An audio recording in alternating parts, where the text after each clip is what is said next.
Hello, and thanks for joining us for this episode of the Marketing Guides for Small Business podcast. I'm Paul, and I'm joined by Ian and Ken.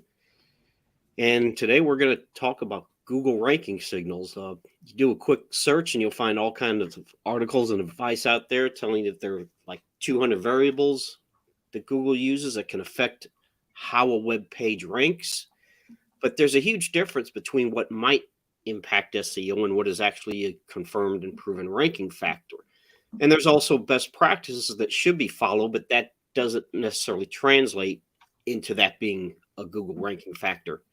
So when you're doing SEO or looking for an agency or a company to do it for you, it helps to know what's important, because if they're telling you that something needs to be done on your website because it's a ranking factor and it's not, then you're just kind of wasting time and money. So no way we're going to get through everything in this episode. We might have to revisit it in another podcast in the future, but let's dive in. So, Ken, start with you. Core Web Vitals, what are they, and are they a ranking factor? Yes, they are a ranking factor. As a matter of fact, they've become a really important ranking factor over the last 2 years or so. Core Web Vitals are a set of metrics that measure user experience, um, especially loading pages and how somebody might interact with a page. So it's really driven around the user experience. Some of these metrics include load performance, like how fast does a page load, both on a desktop and as well as on a mobile. And there are there's some things that you might see if you dig into this, like time to first paint or time to first paintful content that are indications of how fast your page is loading. Interactivity and also visual stability are what round out those metrics. So it's important because it really does look at the overall user experience. Um, like I said, Google really put a premium on mobile first indexing, and these core web vitals really are a critical component to that. So everybody needs to be paying attention to this. There are a lot of websites that are out there that are built with two huge culprits that slow down web load performance. Most people upload the biggest file size they can of a picture because they think that it needs to be like super high res. Guess what, folks? It doesn't need to be. As a matter of fact, it's killing your page load speeds. And the second thing is you load up way too many scripts when you first load and launch your website. So there are smarter ways to do that by like using Google Tag Manager, or even cutting down on the number of scripts that you have because you've got a lot of bloat on your website. The one that always makes me laugh with that, Ken, I don't know if you found this as well, is that Google's own scripts are like the worst culprits I find. Like so it's a common practice to use embedded YouTube videos on a website. That's done a lot, but it is notorious for slowing down the loading of your website. Yeah, yeah, it's crazy. Yeah, if you're, especially on your homepage, if you're going to put a video on your homepage, and that's not necessarily a bad idea, but make it short and compress the video. Well, it's actually a good idea to have a video on your homepage. Right. Yeah. So, Ian, URLs. This has been around for a long time. Whether it's the domain name itself for your business, uh, what the URL is for a page or a blog post. Uh, is that a ranking factor, or is it just a good idea? So some of my answers today are going to go against things that Google has actually come out and said they are or they aren't ranking factors. Because I think one of the interesting things is, so Google, nobody knows what Google algorithm is actually looking at except what Google reveals a little bit of, and they do reveal a little bit now and again, but it changes all the time. But I would say even more important than what sometimes Google says they're doing or not doing is the anecdotal evidence of the mountains of data that SEO experts have and data aggregators have. And so when we're talking about this, Google has come out and said, and by Google, I mean there's a few subject matter experts at Google that are very highly regarded, and I highly regard them as well. But I've actually seen them say stuff, and then it actually doesn't necessarily turn out to be true, or maybe it was true for a period of time and wasn't true again. So sometimes they contradict themselves. They contradict themselves. But I would say this is true. Let me first explain what this is all about is about using keywords within your actual URL, the address of your website and your web pages and your blog posts. And this has been a standard practice for SEO experts for years. Like since SEO began as a science and an art, this has been true. And it's been true because it's actually been proven to actually affect your rankings, regardless of what has been said. So Google's always playing with stuff. So I would say on two fronts, Google says it's not a ranking factor. I would say anecdotally, it's absolutely a ranking factor. And it's a best practice because you want your URLs to actually make sense to what people are looking for. So I think it's contextually relevant. And so, I don't know if that helps people, but I would suggest stick with best practices because they've proven to move the needle in the right direction. But yeah, we all pay attention to what Google says, and we have to take it into what we're doing as well. I wouldn't put enormous amounts of energy on this, and I would certainly be very, very careful when creating redirects or changing URLs to make them more SEO valuable, because that is a common practice that sometimes comes up. And if you're not careful, you can actually break some of your rankings.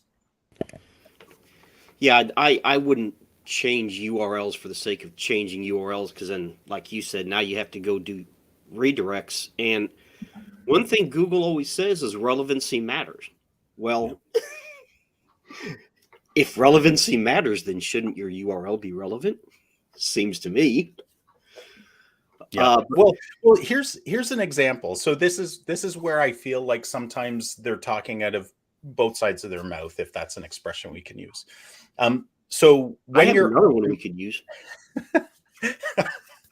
When you're optimizing, like if you follow Google's best practices for Google Ads, and when you're actually creating an ad, you give it a URL. Like you're telling it, this is the URL. And they actually tell you to make the URL relevant to the search. So if they're telling you that in Google Ads, and we learn an awful lot in the SEO world about how Google ranks, even though they're different algorithms, it's still Google, and it's still part of the overall search methodology, that if they do that in Google Ads search, I would suggest that it's probably relevant to some degree. It might not be a huge ranking factor, but it's relevant, and it's a best practice that you should employ. That's a great point. Yeah, definitely.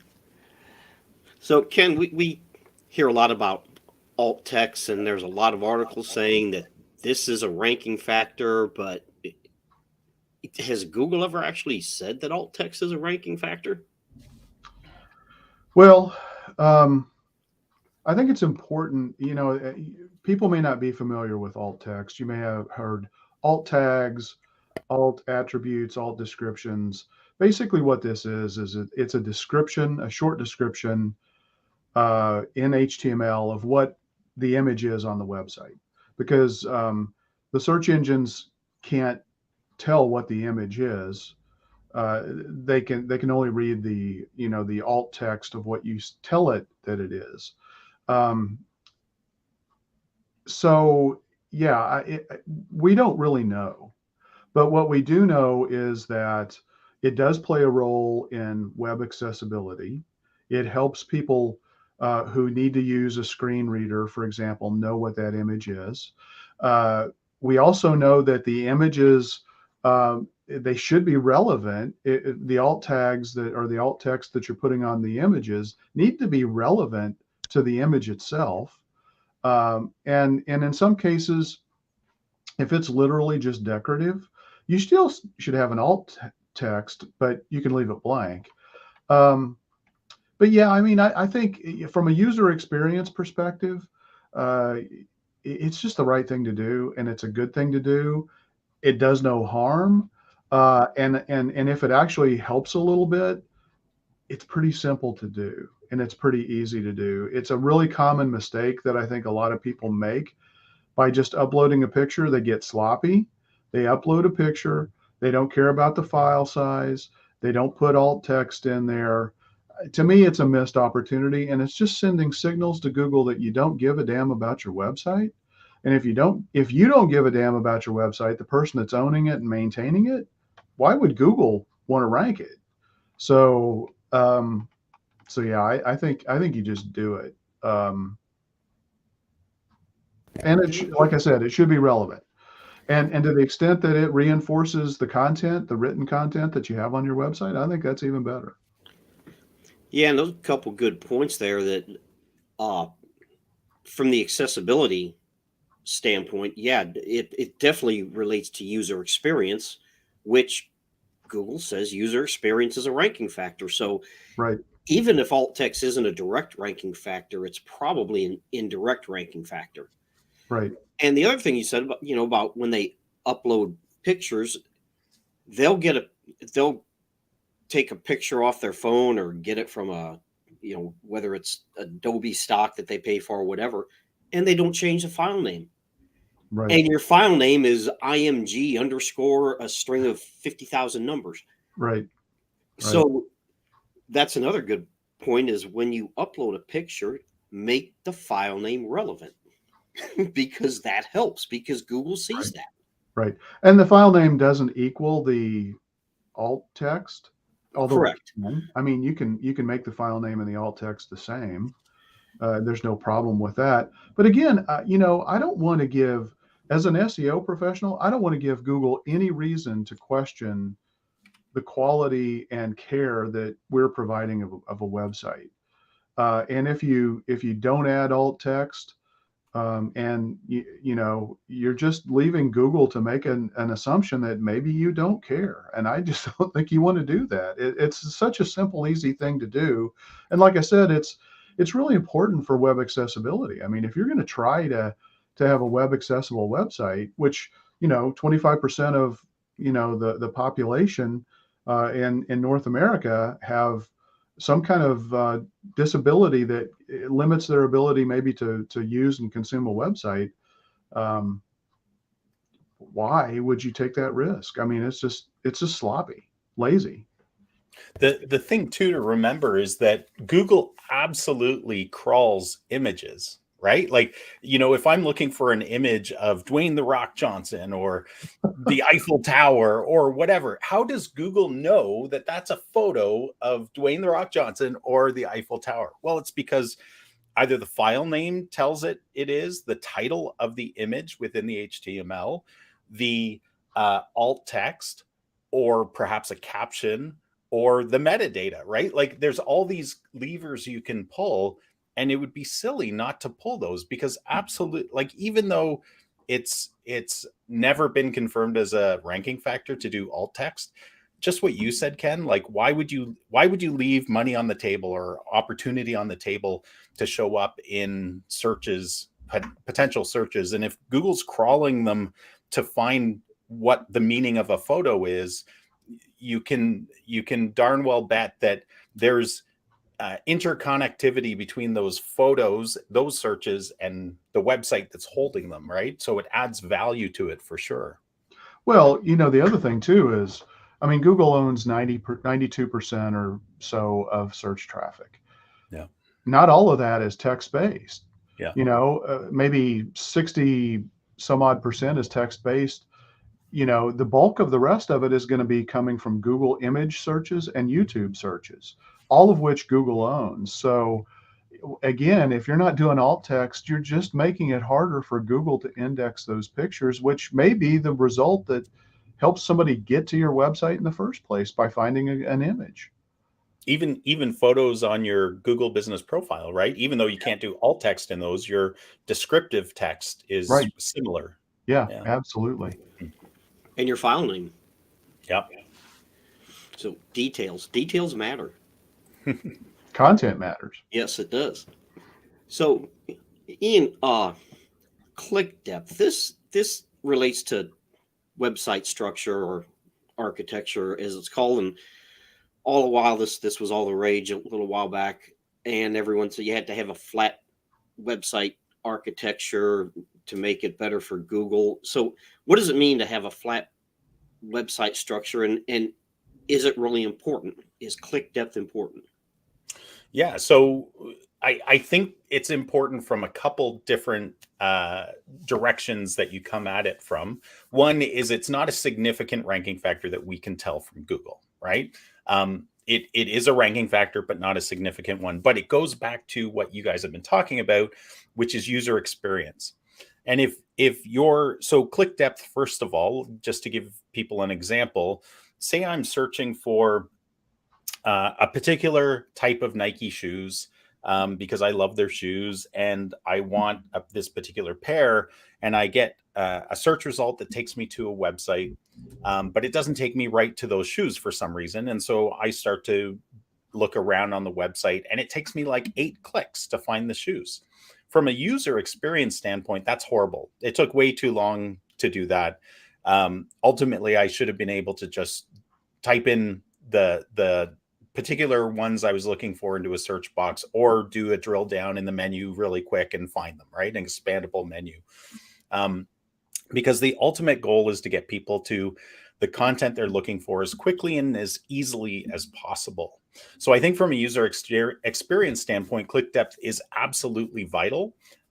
Where it gets weird is that Google actually cares about how long people stay on your website, right? So you could even make the case that, hey, when I make it hard to find, they stay on my website longer. but it creates a horrible user experience, which is the ultimate goal that Google's trying to get to. So you really, you have to be smart about it.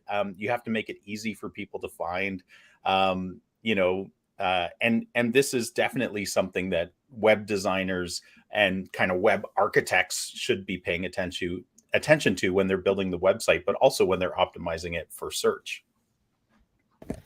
That's a good point you made about the dwell time versus the user experience. And I didn't include it in any of these questions. Maybe I'll talk about it a little bit right now, is internal linking. You can use that to keep your click depth shallow and use internal linking within your pages and blog posts, because Google tries to crawl your website the way a person would navigate it. So if you have a link to a page or a post on your navigation, and this goes back to hub pages, which I also didn't talk about because there's just too much to go through, but that's the whole idea of a hub page, is to keep that structure relatively flat. You have your hub page, and that links out to all these other different articles. So you keep your click depth relatively shallow. And so to your point, that was a good point, but that use internal linking in hub pages to solve that problem. So something else, Ken, that we hear about a lot is anchor text. What are we anchoring? Okay. I mean, what is it, and is it important? Has it changed over the years? I know in the past it was really important. I think it's the hidden gem for SEO for a lot of people. And something that, again, people are lazy with and they don't do. So yeah, it is important. What is it? What is anchor text? Yeah. So maybe I should have started there. Well, I'll get to that here. Okay. So yes, it is important for SEO. So what is it? It's the visible, clickable text that you decide to hyperlink to take to either an internal page or an external page. And it's, it's usually it should appear underlined so that it's obvious as a link. Otherwise you Google can tell it's a link, but you also want to make it easy for user experience for people to realize that it is, a clickable link. So it's often a different color and often it's underlined. What you decide to use as the anchor text itself, meaning the words that you want to make clickable to go to another web page on your site or an external website, is important. But you want to mix it up because you don't want to fight yourself. You don't want to compete with yourself. So you can use the naked URLs in some cases. In some cases, you want to use a phrase that, if that happens to be a keyword phrase that's important for, for what you're trying to be found for on your website, then that's a good idea. It never should be misleading. You don't want to fool people by creating, having something that's hyperlinked on your website with that text and then taking them to a misleading place. That's bad. So yeah, I mean, and you don't want to overuse the same phrases over and over and over again. And like you just talked about, Paul, I mean, from a site architecture perspective, and the concept of a hub page, a pillar page, skyscraper page, whatever you guys may call it, that's where you're going to use a lot of these to click out to internal pages on your website to build out and reinforce the concept of what your hub page is all about, through additional long tail keyword phrases, and as well as, some raw naked URLs, but also linking out to external authoritative websites, on those pages. So yeah, you don't want to overuse any particular phrase. You don't want to make any of this artificial. You don't want to overuse it. You don't want to kind of stuff these into a page just because you think that's going to be better. It needs to be natural. And the whole thing is, how can you provide that user experience to help somebody find the content that is important to them based on the intent and the reason that they're using the page or your website in the first place? Yeah, definitely. It's a good point about mixing it up and not overusing things, because you see that a lot. And because with Google, it's not a person, it's an algorithm that could it could be misinterpreted as keyword stuffing, which you alluded to, Yeah. which Yeah. is not a good idea. Yeah. I mean, if you put, St. Louis plumber, I don't know why we always use plumbers as examples, but St. Louis plumber, 5 times hyperlinked throughout the course of the web page, that's a really obnoxious user experience. Definitely, it is. Ian, eat, not dinner, but I'm hungry. EAT. What is it? What does it mean? And does Google? Is it more important in certain industries or professions than others? Does Google weight it differently? So EAT is an acronym, and it refers to expertise is the E, A is authoritativeness, and T is trustworthiness. And it's really a framework that Google abides by, at least currently, when assessing websites. And it's essentially an amalgamation of many different ranking factors. And you want your website to show expertise. Let me just walk through each of those, because I think it'll unpack it a little bit. But you want your website to show expertise on the topics that you're trying to rank for, of course, but that are important to your audience. So the people that you're trying to connect with and attract, it needs to present your business as an expert in that field. And really the way you do that is through content. It's through different things like social proof, through reviews, through associations you're connected with. Even backlinks can be a part of that, but they also play parts in other things. And that's why this is really an amalgamation of different factors. And then you want to be perceived as an authority. And so to be an authority, you have to provide, again, valuable information on the topics that your website's trying to rank for. Ideally, you're going to get backlinks to your website from authoritative websites or websites where people end up when they're looking for that topic as well. are do you so imagine if you're a regular person on a news show, right? In a particular, and you talk about SEO ranking, or you talk about, home improvement or something like that, right?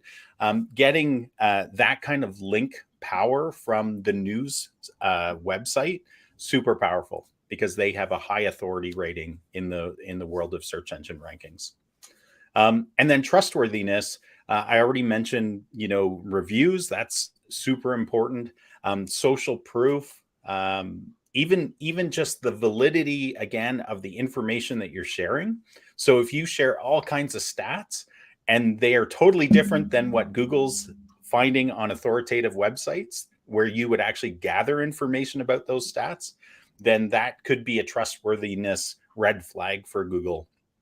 And really, all you're trying to do as a business building a website is to get all of the green flags going up for the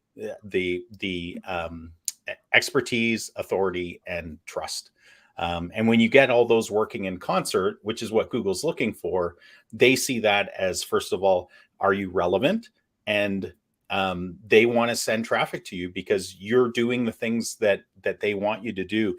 I've always said that Google loves Google. So when you can do the things that Google wants you to do, you're going to win the game in showing up for Google rankings. The last question you asked, I actually don't know the answer to this, Paul. So I'm curious if you can jump in, or Ken, about whether Google looks differently at different industries. I know for sure from a search engine ranking standpoint, like, it's much easier to fall into the bad books with Google if you're in a particular industry, because the scrutiny that they put on those industries is far higher. But from an EAT perspective, I'm not sure. So I'm curious what you guys have to say about that. Yeah, Paul, you're probably talking about your money, your life kind of stuff. Google has, at the very least, alluded to the fact that they do weigh it differently. And for instance, actually, I think there's two different angles to this. From a user experience, or from a user standpoint, someone looking at it, if you're looking for a painter, you're going to, for you, it matters. You want to make sure, whether it's painter, roofer, plumber, you want to make sure that you're dealing with a reputable company, that they're not going to rip you off, and that they're going to do a good job. So, but from Google's standpoint, what they care about, like I said, they've alluded to this, they've never actually come right out and said it, but they do weigh it differently, because if you're in the financial industry, you can destroy someone's life. Yeah. But if you're a painter, if they do a bad job, they do a bad job. Take them to court, whatever. But yes, they have alluded to the fact that they do weigh it differently depending on the profession. And if you're in, goes back to what Ken said, your money or your life. If you're in the financial industry, if you're an attorney, what's that? Healthcare. Yeah, absolutely. Google is going to put a lot more weight on that than if you're, say, a home service provider of some sort. Yep. At least that's what I've read. Yeah. Ken, anything to add to that? No, I think that was good. So back to you, Ken. Headings, we hear about them all the time. I mean, so explain a little bit about what that means and the way it relates to a website, and are they a ranking factor? And if so, how does Google use them as a ranking factor? Why do they matter? Yeah. So the header tags, headings, whatever you want to call them, again, they're HTML. If you've been doing SEO for any period of time, it's probably been ingrained in you that the title, the header, the meta description, all of those things, are important HTML content that you need to add to your website from an SEO perspective. So it really, if you read a magazine or a newspaper article or a case study, you'll notice that there's the title, and then there are a lot of subheads, and then there are subheads to help organize the flow of the information of the content. Again, it's a user experience thing. Well, that's important when you put that on a website, as well as whether it was in print media. So you want to set up the structure of the content on a page, following the proper headers. For one, it helps Google consume it. Two, it helps humans scan and because look, people are busy. They don't often have time to read an entire web page. I would ask yourself, when is the last time you've read every word on a web page? If you've got an emergency situation, you're going to scan that page until boom, you see the piece of information that you need to say, okay, this is a company I need to call to help me in this situation, whether it's a traffic ticket, whether it's flooding in your basement, whatever it might be. People scan websites. Well, the scannability is helped when you use the proper H tags. And so you're going to have H1, H2, H3, maybe H4 and H5, maybe even all the way down to H6, depending on how long and comprehensive the page is. It's critically important for both SEO and for readability because it does provide that hierarchy. It gives you the ability to kind of be inclusive in the semantically relevant content that that needs to prop up the overall valuableness of any particular piece of content that you write. So yeah, I would say a big mistake a lot of people make is they use too many H1s. You should only have one H1, and that H1 is hugely important from an SEO perspective. It serves as the meta title. I think the best practice is your H1 and the meta title of your page should be consistent with one another as much as possible. And then the H2s, the H3s give you the opportunity to really just kind of build out important information around what that main header is all about. And keep in mind that the H1, it's your headline. It's the thing that's going to catch people's attention to say, does this solve my problem? And so, yeah, it's absolutely critical. Google wants to know, is that content going to help solve somebody's problem, as well as the users, and from a user experience, they want to know that. So critically important. And Google's actually, their algorithm changed, what was it, a year or two ago, where they started to look at H1 tags and actually use those in place of your SEO title or SEO description. That kind of became, I don't know where it's at right now, because we've seen it kind of waffle, and it depended actually where you were in geographical area where that was being implemented sometimes. Right. But it showed the importance of H1s for sure. Yeah. So what you're saying is Google can do whatever the hell they want. Yep. And there's nothing you can do about it. Nope. So this Ian, this one might be a little technical, but HTTPS, what is it? What does that mean? And does Google take it into account? Is it a ranking factor? How important is it to Google? So simply put, because I'm not going to get very technical here, but simply put, it's the technology that secures the connection between the website you're viewing and your computer. So it's trying to secure that connection so that like you can't be hacked or anything like that. And it absolutely is a ranking factor, but even more than that, it's a trust factor. So a few years ago, when Google kind of switched this on in their algorithm as being a ranking factor, I don't know if you guys remember, but if you were a Chrome user, holy cow, like it would, if you went to a non-HTTPS page, it would pop up with this message, like basically you are in desperate danger, leave this website, right? And so for companies that hadn't switched over, it was terrifying. They were like, oh my goodness, we've just lost all this traffic because Google's putting up this horrible message. Oh, they still do. It'll say your connection, but it's more secure. It's more subtle though, right? So like you can still go to an unsecured page, and sometimes you'll get a message from Google, sometimes you won't, I find. But you will always see up in the address bar, you'll see a lock next to the URL, the address of that web page, and it'll either show a lock, which is now more subtle. It used to be a green lock, But you will see it unlocked and in red, I believe, in the current update, anyways, of Google Chrome, and other browsers show something similar. So it's a huge trust factor, and it should be, right? Like it's not a hard thing to do to implement HTTPS on a website.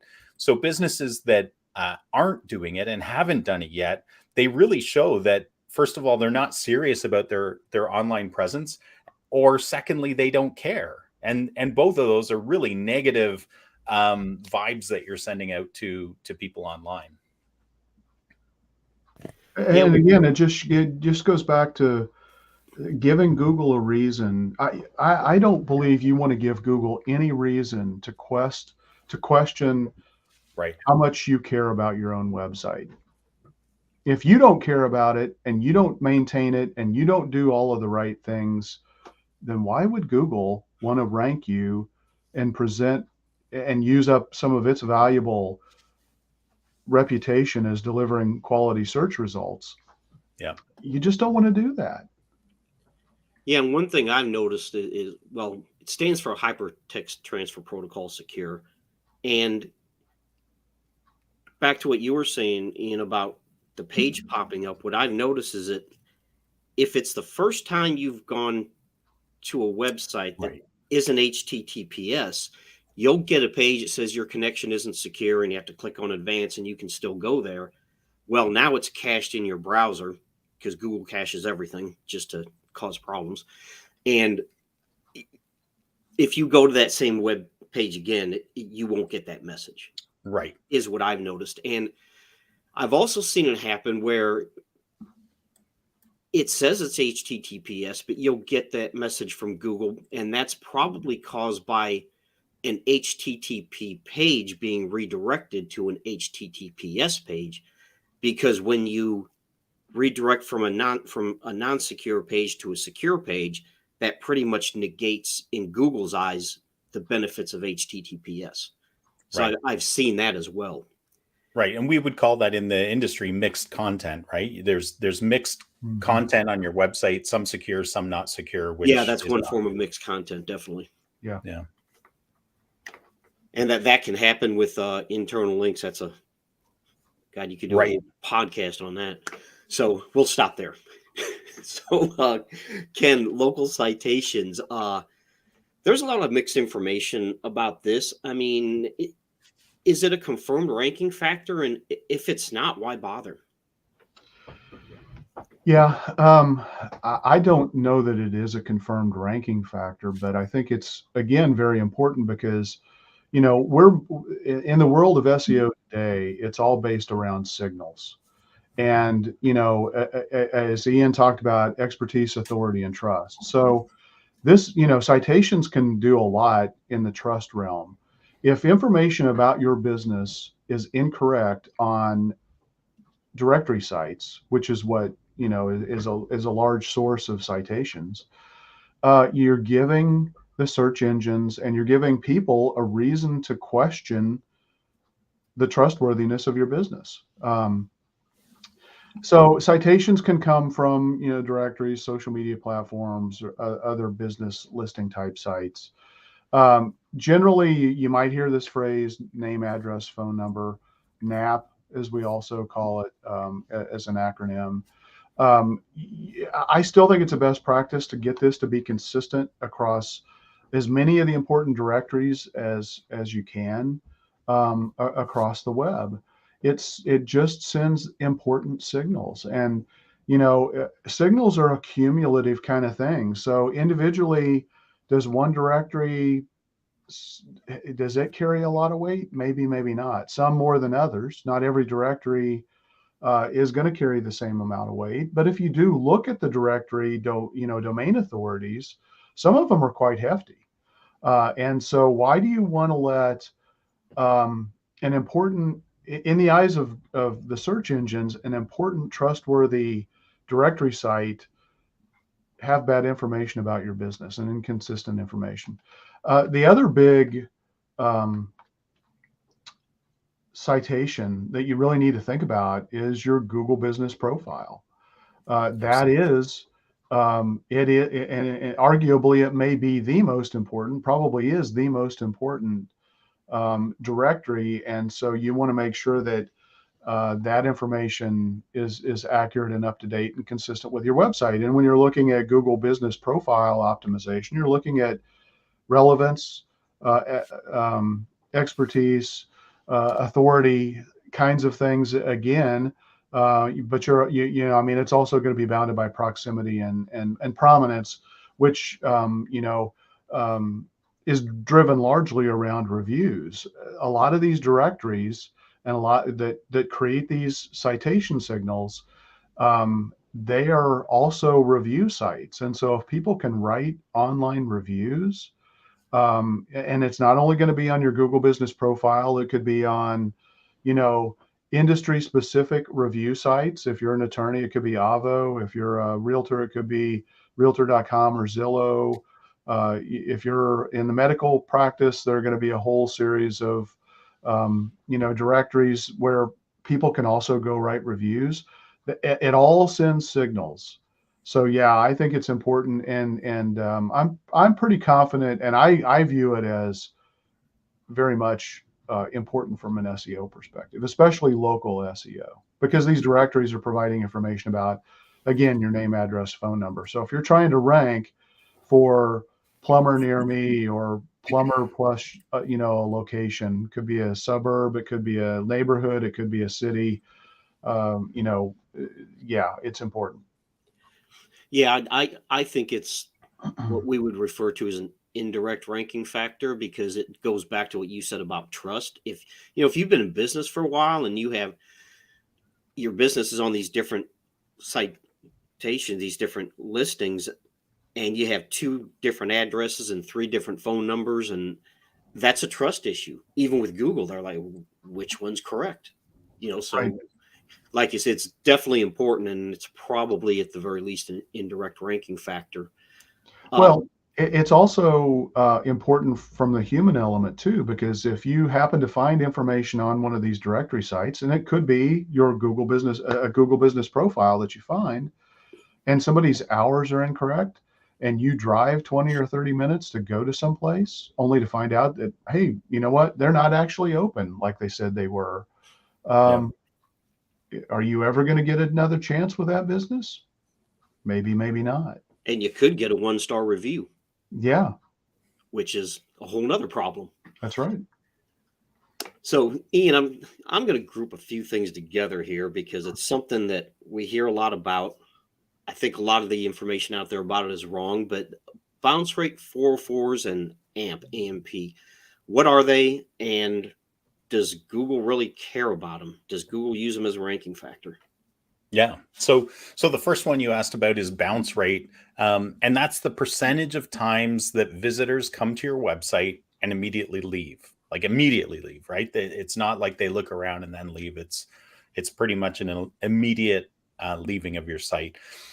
Google says this isn't a ranking factor, but to me, it's a huge red flag, right? As a developer, a website developer, when you see high bounce rates in your SEO, or more importantly, if you're doing advertising and you see high bounce rates, that is a massive, huge red flag that something is seriously wrong.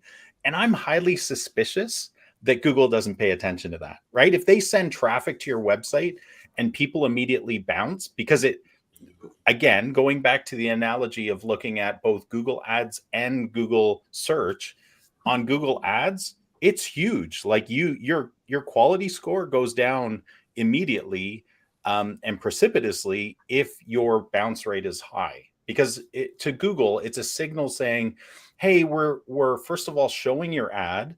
People are clicking on your ad, so it's resonating. But then when they go to that page, whatever they're seeing does not resonate with the ad that we presented them with, the description that they saw, and what they clicked on.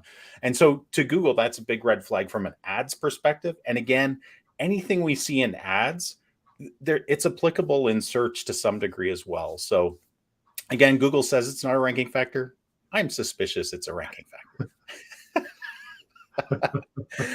I'm probably, when we get this podcast transcribed, I may be blacklisted by Google. I hope not. I love Google. Google, you're awesome.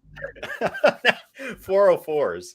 So 404s is a code that pops up. Everybody's probably seen it. You might not remember it, but if you've gone to a web page or even clicked on a search ranking result, been sent to a web page, and it's like 404 error, we can't find this page. Some of them are funny, but most of them are just canned 404 pages. But this is a broken link. This is a broken page or a broken link to your website. Again, this is the weirdest one. Google says it's not a ranking factor. Again, it's got to be. Like, it's a huge user experience issue.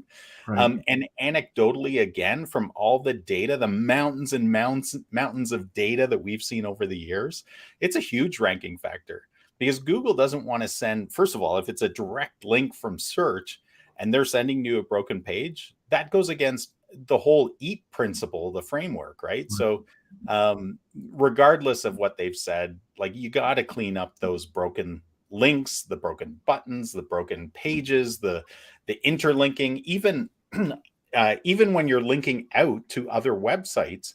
That's a really common. So yes, internal linking is a big problem we see in websites that we help clients with. But then the external linking, like even with blog posts we've written for clients years ago, like if they've been a long time client, we have systems that monitor for broken links. And even really high level authoritative websites that we're linking out to, like for a dentist, it might be a dental association, right? Even those links get broken sometimes, because the dental association, like, everybody updates their website, redesigns it every 3 to 4 years at the least. And so when they do that, sometimes they restructure their URLs and stuff gets broken. And so it should be a common practice, because you don't want to give a bad user experience. So again, that's one I would say is a ranking factor.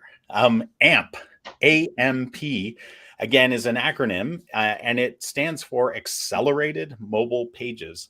And I don't remember what year this came in, but it was kind of all the rage for a while, because Google cared about it.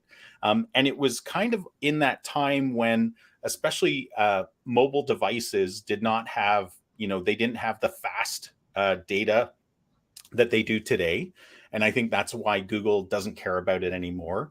But what it was a way of stripping a web page, taking out all the graphics, and basically creating a super fast version of a text version of that web page that could load very quickly and get people to the information they needed.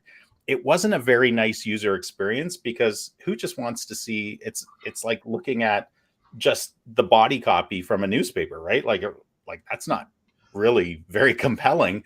But at the time, it was a way to overcome the hindrances of low data speeds for mobile devices. I mean, today with 5G, and they're talking 6G now, I mean, that stuff is so fast.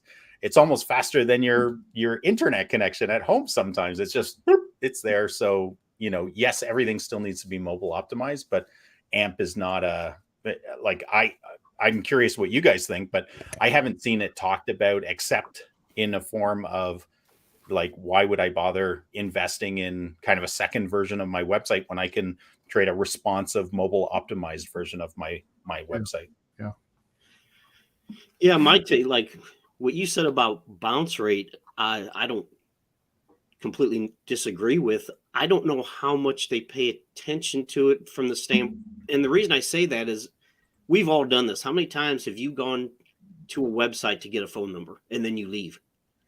Yeah. And in that, in instances like that, it served its purpose. You did a search, you went to the website, you called the phone number, that's all you needed. So I'm not going to say it's not a ranking factor in any way, shape, or form, but I don't know how much weight they put on it. And with AMP, Google cares about load time. They don't care whether or not the page is an AMP page. Matter of fact, they probably prefer it isn't, as long as your load time is good. Yeah. So, yeah, that was a good. Going back to your explanation. comment about the bounce rate, and I agree with you. Like there are circumstances, and that's why you have to kind of SEO is not just like, hey, just focus on this one thing. No, it's Right. taking everything into Yeah, I consideration. think dwell time is more important than bounce rate. I think Right. Google definitely pays attention to dwell time. But where I disagree with that analogy you shared, Paul, is on mobile. So if you have a website and you should have your call to actions at the very top above, either in your header or above your navigational header, and you have a phone number, like the circumstance or the anecdote that you were sharing, like ideally somebody will click on the phone number, and that should be a live link to phone your business. And if that's true, that's not a bounce, that's a click through, right? So to me, that's where again, there are exceptions to the rule, but I think those again, I'm just splicing hairs with you for some reason. I don't know why. Yeah. I apologize. I Did I think, piss you off, Ian? yeah, I think, contextually looking at dwell rates and bounce rates in the context and how they relate to one another is got to be, I mean, it's like you said, Ian, it's not a one-dimensional thing that you're looking at. Yeah. So an example is a lot of customers at one time only cared about total traffic volume to their website, right? That was the SEO metric that people cared about. And we still share that with our clients, but there's so much more to it than that, because you can attract a whole lot of traffic. Like we have a client who, just because of the content that they have on their website, they have some really good authoritative infographics that people across the world want, and it's in the dental field, and it's like dental charts that people are always looking for, but those aren't.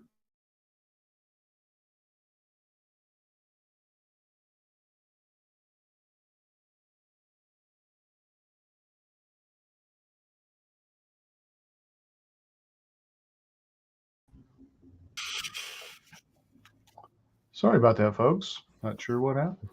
Yeah, I just got kicked out. Yeah, too. I guess my quarters ran out. Either that or you've sufficiently pissed off Google. Right. Anyway, all I was saying, I don't even know what I was saying now, but that was weird. That was I weird. But got booted off. Something when you were talking about bounce rate, something that Yeah. I think when Google says bounce rate isn't a ranking factor, they never reveal everything, give you a completely straight answer. I think what they mean is bounce rate by itself may not be a ranking factor, but bounce rate in conjunction with other things could very well be a ranking factor. Yeah. And that's something they never tell you. So, Ken, click-through rates and meta descriptions, we hear a lot about them. What does Google say about that? Yeah, so a click-through rate is basically a ratio of the users who click on a specific link based on the total number of users who view that page. It's not a direct ranking factor, but it is an indirect factor because it is an indication of whether or not your web page or your content is satisfying user intent. And so from that perspective, yeah, I think it's definitely something you want to pay attention to, because it is a way to signal, is your website serving a purpose by helping somebody solve a problem and dealing with the intent that what they're looking for.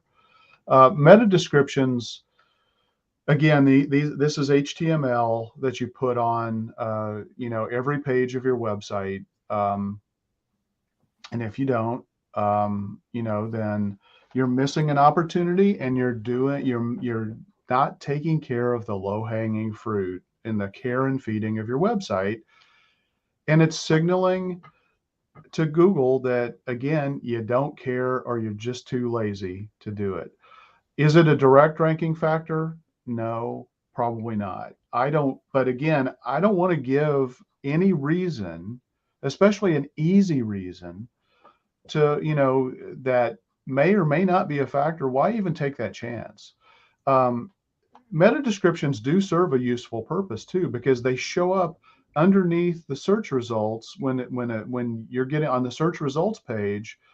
What's pulled in is the meta description that describes what is this page about, and it's often, I mean, if you write these and they're well crafted, they're going to help reinforce SEO if they're not misleading, and and they lead to clickbait basically, and people click on them and they immediately go to a page and they immediately bounce. Then it's probably not going to help you, right? Um, but it's a great way to get a call to action and give people a reason to go ahead and click on my search result as opposed to the search result from another business that shows up. So you definitely want to do it. Is it a direct ranking factor? I don't think so. But the reality too is, just because you write a really great meta description doesn't mean that Google's going to use it. Google may choose to substitute or even rewrite the meta description based on what it thinks your page is about. But again, you should just be doing it. While it's not a direct ranking factor, I think it has a huge influence on the click-through rates to web pages, and it makes your content show up. I mean, again, it's representing your business in the search results page because it's highly visible piece of content. It's the first thing that people see about your business on a search results page in the organic listings. So even if it's not a ranking factor, pay attention to it. It's important. And Ken, what happens if your page doesn't have a meta description? Describe that to people so that they understand what the alternative is. Well, I don't know that I fully know that answer, but I mean, I know that Google oftentimes does substitute what it thinks is important, which may not be what you want it to be. It may miss an opportunity to get somebody to want to click on your link as opposed to another search result link that they find. So, yeah, it's usually pulled from your page content, right? In some form. Like Google's not trying to make a really comprehensive and compelling meta description for you. And again, to me, I always look to how this works in the ad world, and your description that follows your headline is so important because, if you, and again, like you've talked about previously in this podcast, is that, why would you not do the things that could potentially help you? And again, it's about the user experience and creating a compelling call to action for people. So if you're not doing that and you're relying just on Google to do that, like I've seen some either almost blank ones for businesses, or just they don't make any sense, some of them, right? Like it's not that they're showing nonsensical data, but it's just more like information that Google felt should be there because there was a spot for it, rather than like, here's a compelling reason to click on this link. Yeah. Well, and when you look at it from, using the reference point of how does Google look at it from an ad perspective, the meta description has a lot to do with the relevancy of what the page is about. And if you're going to get a bad quality score because your description on your ad doesn't match your headline and it doesn't match what's actually on the page when you deliver somebody to that page, why would it be any different, in an organic search result? Yeah, if you don't put a meta description in there, Google's going to probably pull something, like Ian said, from your page copy, and you should definitely take the time to do it, like you said, Ken, because even if Google decides to rewrite it, just the fact that you took the time to do it is a signal to Google. Yeah. So, Ian, I figured you'd love this one. Schema. Schema. What is it, and does it help your rankings? Yeah. So Ken talked about the meta description, and that's essentially kind of a part of, or layers of, a web page, right? So if you think about, you have the physical visualization that we all see of a web page, And we all, or most people understand that behind that physical representation is source code. In between those two, you kind of have this layer of what we would call metadata or microdata, which we can complete or fill in. It's hidden. People don't see this, but it can be placed in the page, in the source code. And it's important because, again, what Ken's talked about, signals, you're trying to create as many signals as possible to tell Google this page is relevant when somebody's searching for X, right? And so your schema, it's called schema markup. This is this layer of information that you can put there. You can say, this is our location. This is our the service that this page is about. This is our business name. This is our review rankings. There's all sorts of metadata, and it's really custom or tailored to the type of page that you're creating. So if you're creating a product page for e-commerce, there's a different type of metadata or schema markup that you would use if it's a service, or if it's about a book, or if it's about an author, whether it's a book author or just a blog author, right? So there's all sorts of metadata in the schema that you as a business, what's that? It can fill in. Yeah. And again, if you're not doing it, you're leaving opportunity on the table. And it absolutely has been confirmed that this is a ranking factor. Again, it's in the context of everything else. It's not confirmed from Google that it's a ranking factor, but it's absolutely anecdotally supported by, since its inception and since, it's been on the radar of SEO. We know that Google likes it. And what Google likes usually impacts Google rankings. Because again, Google's a machine, and it's a smart machine, but it's trying to look for all of the relevant signals in order to send the most relevant search results to a searcher, so that you'll continue using Google, and that you'll see the ads, and that you'll pay Google for, or a business will pay Google when you click on an ad. So even though we're talking organic, it's all part of the bigger picture of Google's success. Yeah, Schema helps Googlebot, which is the robot that crawls the web from Google, understand what your website's about. And just to confuse everyone, Schema is metadata about data. So give that some thought. I think this is a good place to wrap up. Yeah. Ken and Ian, thanks for your time, and thank you everyone for listening. And if you found this helpful and valuable, please share it. And Ian, take us out.